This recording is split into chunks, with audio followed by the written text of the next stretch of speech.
I support. The Serbs have made some concessions on land. It's clear President Milosevic wants a deal. Equally clear, this veiled threat to the Muslims to accept, or the war would continue. Any side which do not accept that package must be aware of the fact that will take a big responsibility for continuation of the war.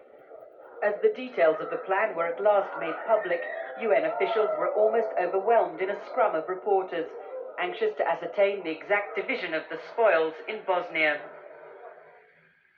Under the draft agreement, the Muslims get around 30% of the territory. They currently control just 10%.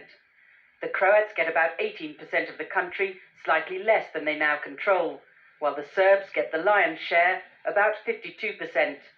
That would mean them handing back about a third of the land they've seized during the war. The Muslims have won some concessions. They have a corridor giving access to the Adriatic coast. The Sarajevo area is to become a multi-ethnic federal capital administered by the UN. And the Muslim enclaves of Srebrenica, Zepa and Gorazde are to be connected by road corridors to the Sarajevo area. It's a long way from the plan originally drawn up by the peace mediators, but the best they suggested tonight they could expect. Obviously, if we thought we could wring any more concessions out of them, we would have done. I think that it's not as generous as I would have liked, but it does meet the 30% criteria which we set back over 2 months ago as being the minimum necessary. Last time it was the Bosnian Serbs who sabotaged the Owen-Vance plan, but now all attention is focused on Bosnia's Muslim president, Alija Izetbegovic. He left saying the new map was unsatisfactory. He has 10 days to decide whether to give up on his dream of a multi-ethnic Bosnia and put his signature to its forced partition. Libby Wiener, News at 10, Geneva. Libby, as you reported, the Muslims don't like this new plan, but do they dare turn it down? Well, the Bosnian Muslims are in the weakest position. They've lost on the battlefield. That's why they've been forced to negotiate. Certainly there'll be a lot of unhappiness back home about these proposals, but the international pressure on President Izetbegovic to sign has never been greater. My guess is that he wants to sign, but everything now depends on the attitude of the Bosnian parliament. Well, now the Serbs rejected the last peace plan. Are they really serious about accepting this one? Well, John, the Serbs are divided too. The pressure here is coming from President Milosevic, who's seen his country's economy crippled by sanctions. He wants an end to the war now. He tried to get the Bosnian Serbs to accept the Owen-Vance plan and failed. It does look like they'll go along with this one, that is, they'll sign. But less certain is whether they'll actually hand back the territory, whether their words will actually be translated into action. And of course, the crucial question, even if the politicians accept this plan, can they stop the soldiers fighting? The peace mediators reckon it'll take about 40,000 UN troops deployed on the ground to get this peace agreement actually active. Once they're deployed, they'll have a massive problem returning refugees to the territory that they used to occupy and taking weapons, disarming the soldiers who've been fighting for the last 16 months. There are many observers who believe that any agreement won't actually end the conflict. It'll mean a reduced level of fighting, but that fighting may go on in various parts of the country for many months, if not years. Thank you, Libby. And Irma Hadzimratovic, the 5-year-old Bosnian girl who was airlifted from Sarajevo, is off the critical list at Great Ormond Street Hospital in London. Her doctors say she's still very sick, but gradually regaining consciousness. Meanwhile, another Bosnian child, 8-year-old Denis Bogdanic, is recovering from open heart surgery at Guy's Hospital. Denis needed the operation to correct a faulty valve. He's likely to stay under intensive care for another day.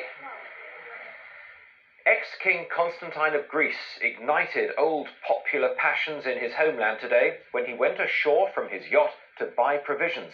Royalists mobbed him, opponents fought with them. Peter Sharp at ITN reports. As his yacht pulled into the tiny port of Neapoli in southern Greece, the crowds had already begun to gather.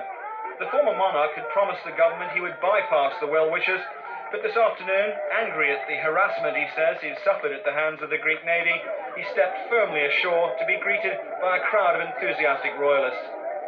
The king said he'd stopped at the island to take on fuel, but it turned into a full-blown royal walkabout, which will further embarrass the Greek government. It had asked him to stay away from populated areas.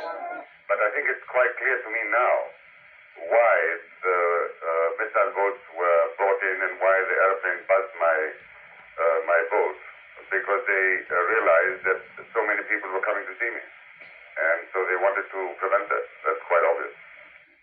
Constantine was only 24 years old when he took the oath as King of Greece in 1964. He ruled for just 3 years before fleeing his homeland in 1967. After an abortive counter-coup against the colonels who had deposed him, the monarchy was finally abolished by referendum 7 years later. In London, where the king has his home, there were differing views about whether he should be allowed back. I think he's the only one who can save Greece. He loves Greece, and he loves the Greek people. It doesn't need saving as far as we're concerned, and the people don't want him there. His 10-day visit to Greece has fueled tensions between royalists and others who fear his visit paves the way for a return to the throne. King Constantine and his family later returned to his yacht to continue the holiday the Greek government wished he had never started. Here, a report commissioned by university vice-chancellors has said graduates should be made to pay at least part of the cost of their degrees. Among its suggestions was a special 2% tax on graduates' pay for the whole of their working lives, though the governments thought unlikely to adopt that idea. John Draper reports. Today's report looks at ways in which the state can recoup from graduates some of the extra earning potential that having a degree gives them. The options range from a flat-rate graduate tax to government loans repaid through taxes. But what the vice-chancellors are clear about is that those who get a degree will have to give something back. We have to accept that there isn't going to be enough money to cope with the expansion of our education system as is going to take place, likely to come from government. It would be very nice if it were, but we have to look at some serious alternatives as well. Here's how the most radical plan for a graduate tax would claw back the cost of a university education. A science student outside London gets in tuition fees an average of £8,310 over 3 years. The maximum maintenance grant, though many get less, is £6,795. That's a total of just over £15,000. Under today's proposals, a graduate on an average salary of £23,000 over a working life would earn a total of £920,000. The 2% graduate tax on that would be £18,400, more than £3,000 above what the state had to pay for his education. Students, however, aren't happy about a special tax on graduates. I think it's hideous. I mean, we've got enough financial problems as it is at the moment with student loans. I think it's wrong. I think after studying through university, then you should be allowed to have the pleasure from your hard work. Andy Goodhand got a marketing job after graduating, but he ran up debts of £2,000 paying for his education. Having a graduate tax on top of that would just add to my financial difficulties, and maybe it would make me question whether going to university was the right thing. The proposals for a graduate tax will now be sent to the Department for Education. Coming next tonight, the solicitor found guilty of attempted rape, how a night at the ball landed him in court.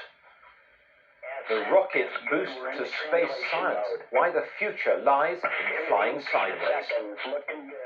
And the American evangelist who brings healing to the faithful, Focus on Britain, reports on the skeptics and the believers. I felt so much joy, and I'm in no more pain, and I know that everything is gone.